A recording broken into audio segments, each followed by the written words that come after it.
So first question, and this is very simple things. What was your most frustrating experience within the autism space, whether it is innovation or whatever it is? Share with us what is your most frustrating thing that you faced. Anybody who wants to go first? Sure. Just one? Yes, we have 2 minutes, so 2 minutes. It's pretty per hard. person. Okay, I'll bite. Yeah. I think the most frustrating thing for me is the mindedness of the existing clinical community about autism, just generally Yeah. speaking. They have a formula. They don't really want to look outside the box too much. Totally agree. Totally. And just to add to that, physicians often do not look at the patient. They look at the caregiver or the parent or the sibling, and that is disrespectful. Mm. So just to add on to Elizabeth's point. Yeah, similar with educators. My favorite people. Yeah, it's too bad. Yeah, agree. Vijay, you're smiling. Yeah, I'm trying to prioritize which one is the most important one. Right. So I'll cheat and I'll probably talk two, right? So we all know that the first 0 to 5 or 0 to 7 or whatever the first few years is very critical, right? But why does it take 1 to 2 years wait times to get assessed? Why does it take 2 years to get therapy? And why are a lot of these therapists out of pocket, right? And Yeah. that's frustrating to me is when the supply demand imbalance is pretty high and there's price inelasticity and nobody seems to care, and that's a part which is neither the doctors nor the therapists nor the insurance parents are on their own, and it's just so sad to see parents are struggling and no support. So one thing I can add to that, I was just at a incubator at One Mind, and they're around schizophrenia, and one of the entrepreneurs was talking about, brought up the fact that in the mental health space, there are 50,000 too few clinicians now, and it will only get worse. So VJ, it's never going to get better. We have to go direct to consumer. Sorry. Yeah. There will never be enough doctors, ever. And that comes to Dan's point. Yeah, that's been like a slow dawning, let's put it that way, for me in the sense of my experience. But my frustration today is around my son and around realizing that in Marin County, there is just a lack of, there's no professional letterboard people. I'm training one, I'm working with one that's being trained. I paid for one to get trained. Then you talk about the community there. So my son's super smart, but like it's very hard to figure out what adult education looks like for him. I am lucky that one of the team at Multiple has good connection to the junior college, but you're just basically manufacturing it and creating it from scratch on top of I'm my son's social worker, and I love Multiple.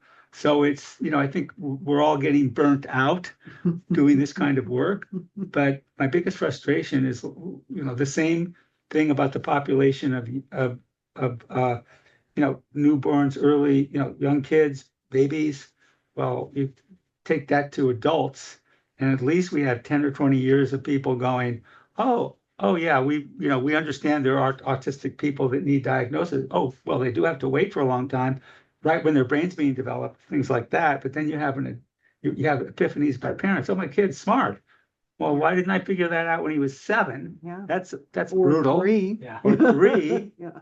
But anyway, so that's what I'm working on. That's what I'm focused on personally, and then Multiple as a bigger thing. Well, I want to say that, I just saw Raj filled out an application for Multiple, and so there is a solution. Oh, beautiful. Okay. Hey, Um, Raj.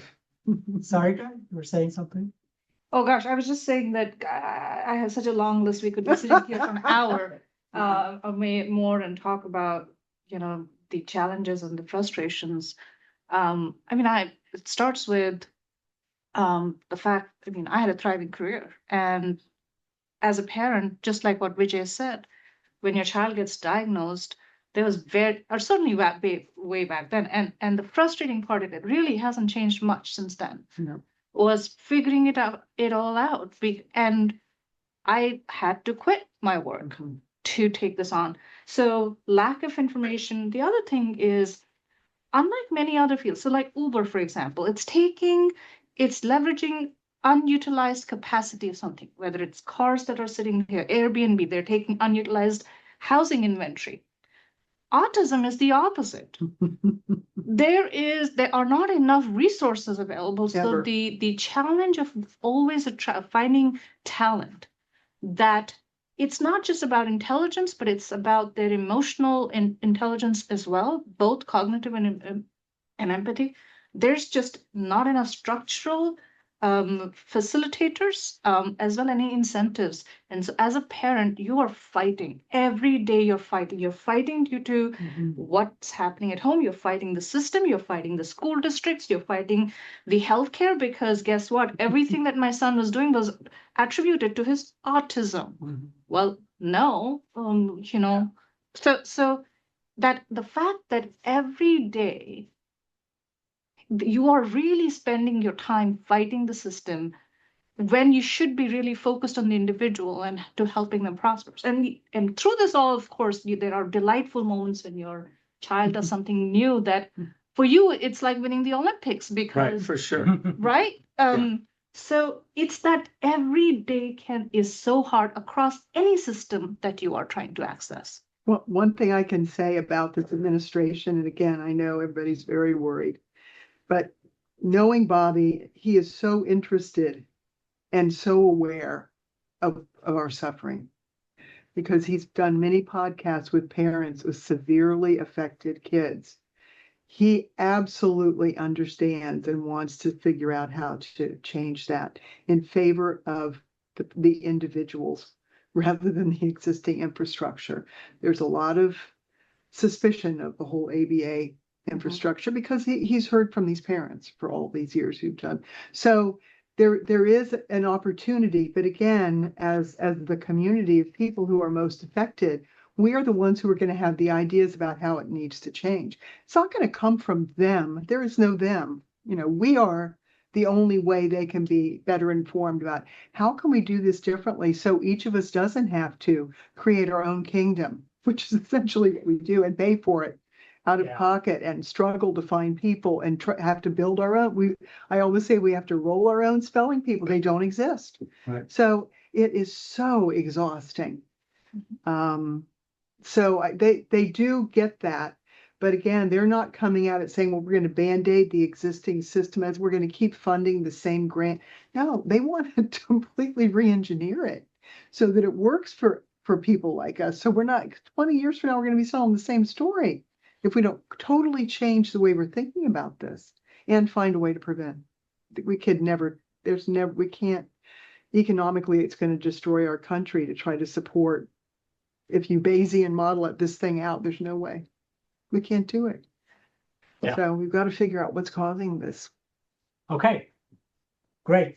So those of you who are here in this audience, think about a question. And also those of you who are online, think about questions, and you can raise your hand, and then we'll come to you as soon as we can. Okay, now the second question from my side. Where do you see a shining light among this darkness and such frustration? Is there a bright light that you see and say, okay, that's gonna change everything? That's where I hope things will get better. Yeah. First, I think the work that Inara Health is doing is got the potential to scale. Wow. So I would say that, I'm a big fan of what Vijay you're doing. left behind or whatever. Yeah, He's yeah, looking right. at you. But I'm a huge fan. I think they've got the real ability to scale. I think Jim Adams' work on the gut biome that Elizabeth has supported, and so is Sirica. Yeah, remarkable. That has that scales. That's millions. So I think what Elizabeth is doing right now and the Brain Foundation, both the Count Project, you're hearing it here. Kathy's backing companies. I'm not as familiar with the details of some of them. Of course, Florio and Joshin are great, though I'm not big on B2B. I just can't see it. I can see what Anar is doing. I could see the possibility with B2B, but you still have to get to that mom that doesn't go to Yeah. Starbucks or better Whole Foods, because they do go to Starbucks, but that mom, that parent, that dad who's working the 2 shifts. So to me, I'm totally like, You're right. I'm just there, and so I challenge the world. We can't wait for the government, right? That's for sure. They won't do it. It won't do it, but we can't wait for a contract to be sold, to then be implemented on a small scale at a company, and then to be rolled out, and then the HR department and Yeah. like Not gonna. I've screwed around for a long time with large banks around their ERGs. And I'm sure that there's going to be a pathway in, but I think the contract is only the beginning of the battle. So, and the same with the school district. Whereas if you could Awful. touch a mom and that works, I'm not saying we have stuff that relates to the mom yet. But we will. We will. I think Kathy. the biggest shining light in this community are the people on the spectrum. The self-advocates, those that can advocate for themselves, not like my brothers so much, particularly Michael.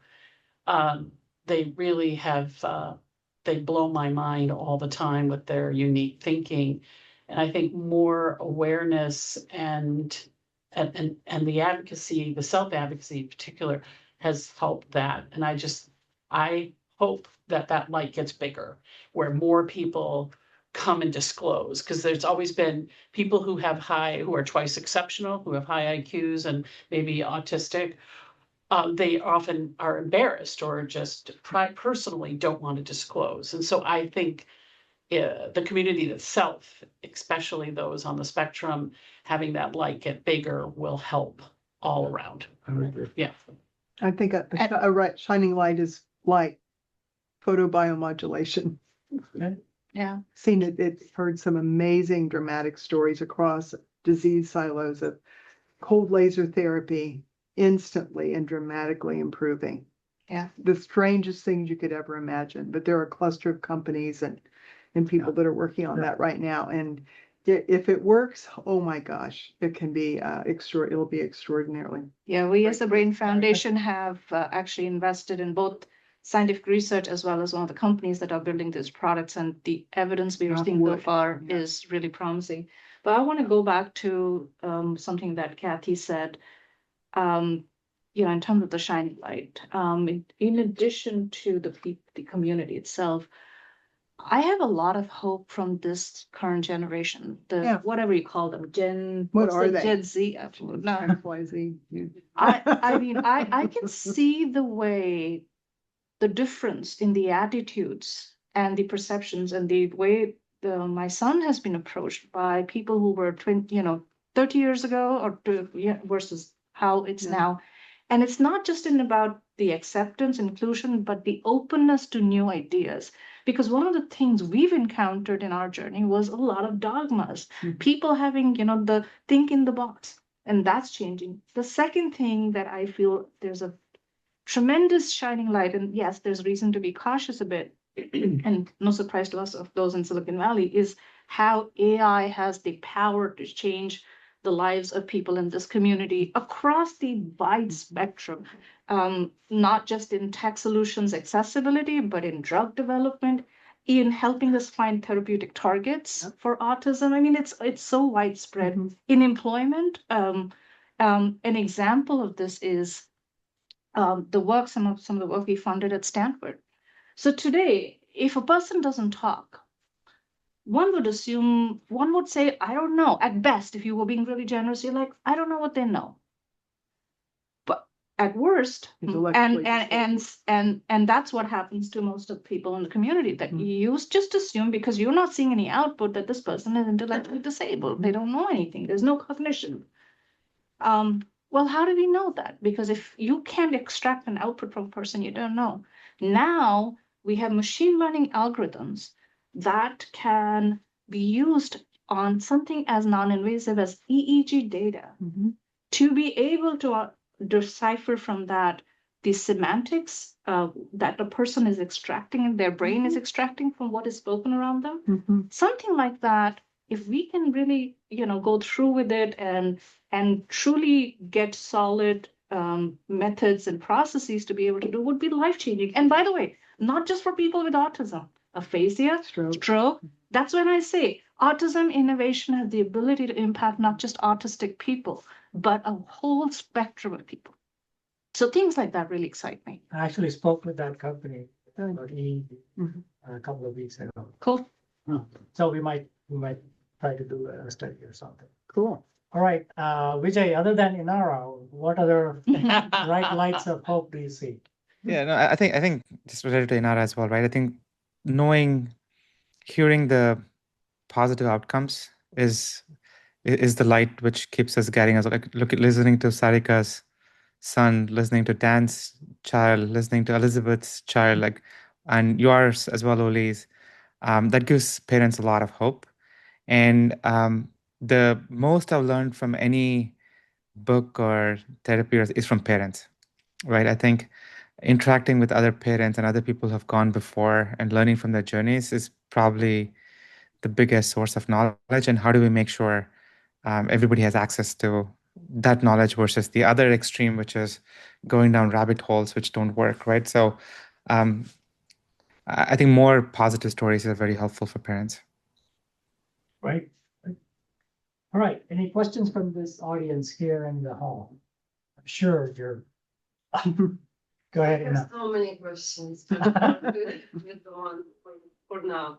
I feel like the gap is in education for sure.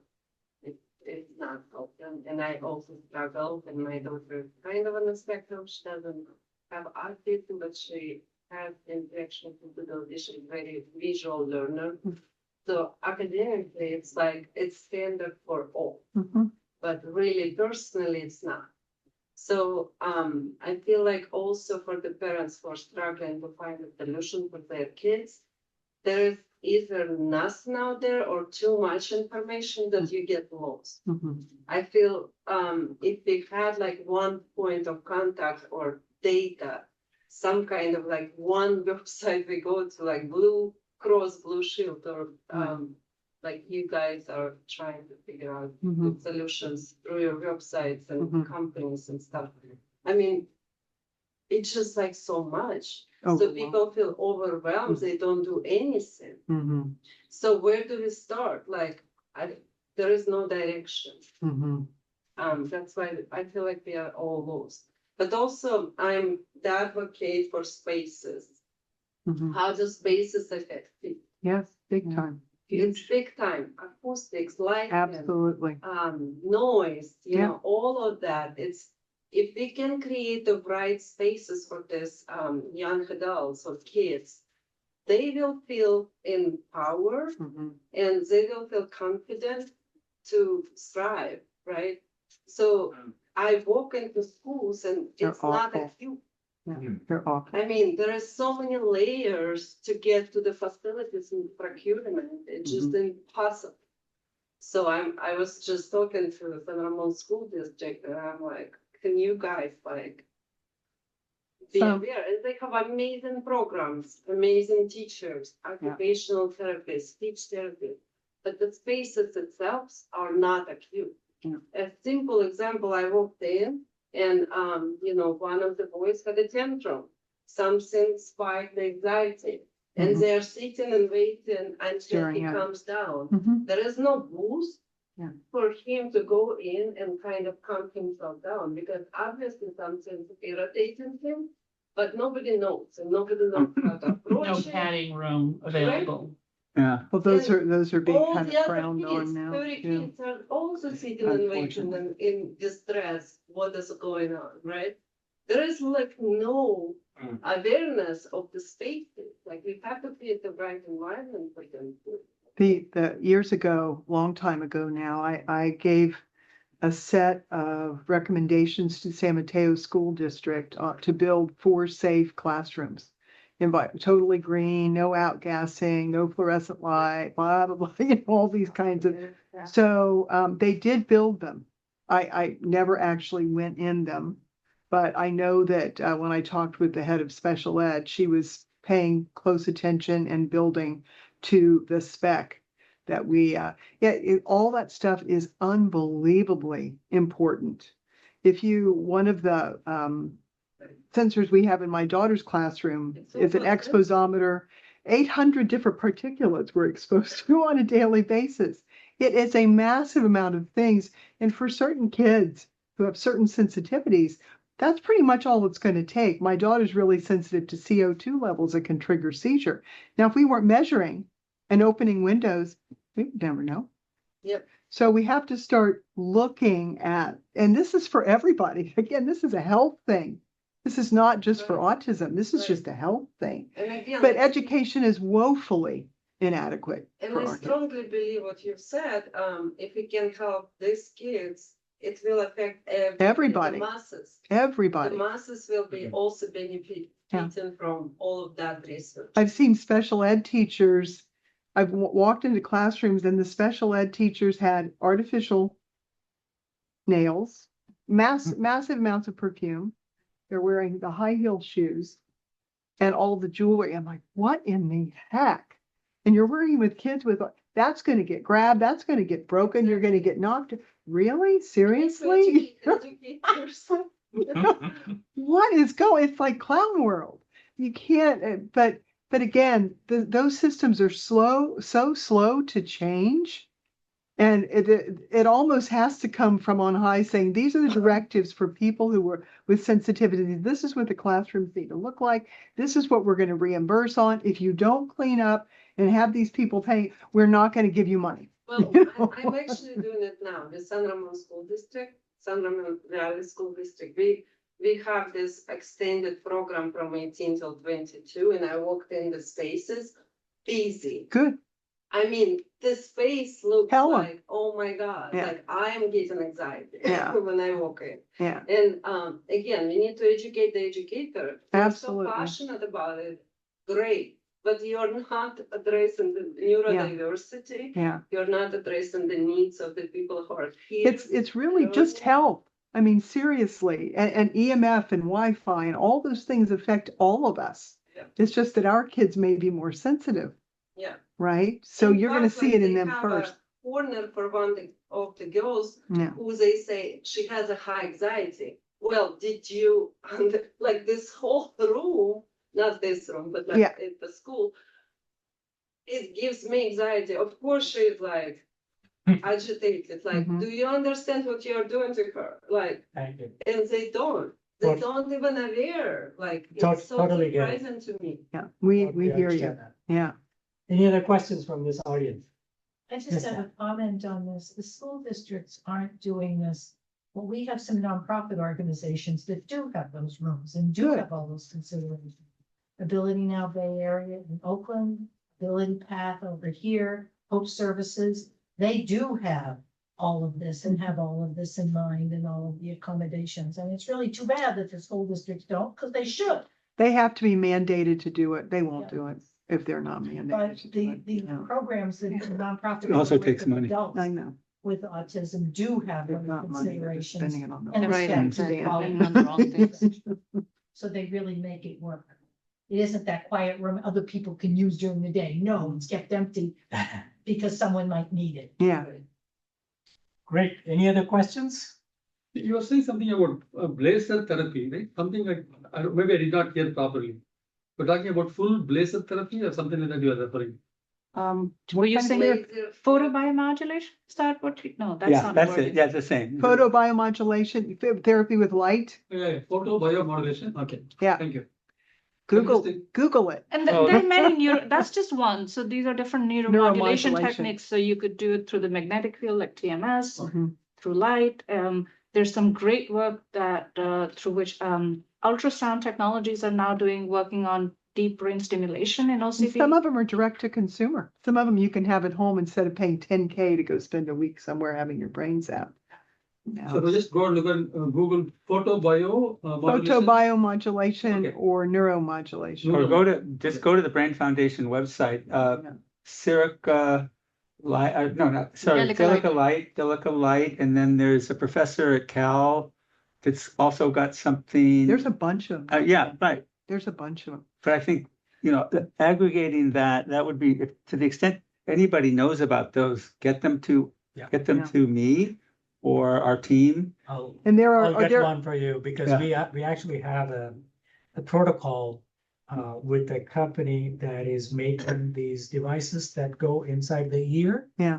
And they produce ultrasound waves, stimulate the vagus now inside the ear. Oh, interesting. So non-invasive, Oh, which has shown very good results in neurotypical people. So we have, I'll share with you. Okay. Team. Yeah, we're open. We got Yeah. like 1,000 companies and more than 1,000 products in our database. And there are therapists on both East and West Coast, OTs, that are using this red light, cold laser therapy. They look like little flashlights. And running them over kids' head. These are little kids now, running them over heads while they're doing the stories of these families are stunning.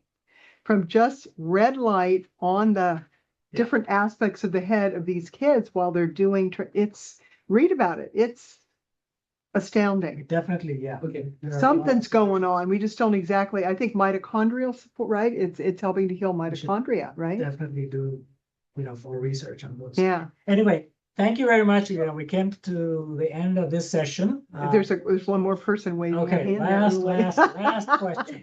Yeah. Because she's on my team, I have to. I know, but this is so important. I mean, I love all of the energy and insight and the knowledge and experience that you bring, and you too, BJ. That my question is, like, from each of you, what is like the priority that we need to focus on for the next step to make this change? I think we're all in agreement that there's a problem, that there are solutions, but there's like a revamp that needs to happen. What's the number one thing that we can focus on next to make a change? When you say we, who do you mean? All of us, Collectively, the world. or even just from your perspective. I've already told you what mine is, to completely change the model of healthcare, which sounds completely outlandish, but like I said, this is the only time I can remember in all of my decades that anyone has ever asked us to give them a new model. No one ever said, gee, how would you guys do it differently, ever? So Yeah. we're taking that on Let's hope. seriously. Actually, there's one last question online, and that's Sarah. Sarah, go ahead and unmute yourself and ask the question. Sarah Cole. Oh, thanks. So I just really appreciate the ideas presented here. I think about my former career, which was in public health, and we always talk about holistic health, because having healthy living or well-being is this very broad concept, and there's so many influences to that. And why, our systems and the providers don't think of our children in that way has really frustrated me now that I have a 25-year-old with more profound autism. And as the president of the board of directors of the Autism Society, our San Francisco Bay Area chapter, I feel like what you've presented today has helped me be, sort of integrate all of the interests I've had in my career and now as the primary caregiver for my son. So thank you for that. I want to know how we at the Autism Society can connect more and help, this momentum. So any suggestions you have now or in the future? Great. Well, Sarah, I say thank you. You already contributed. They are one of the sponsors. Yeah. So you are already doing it and will do more.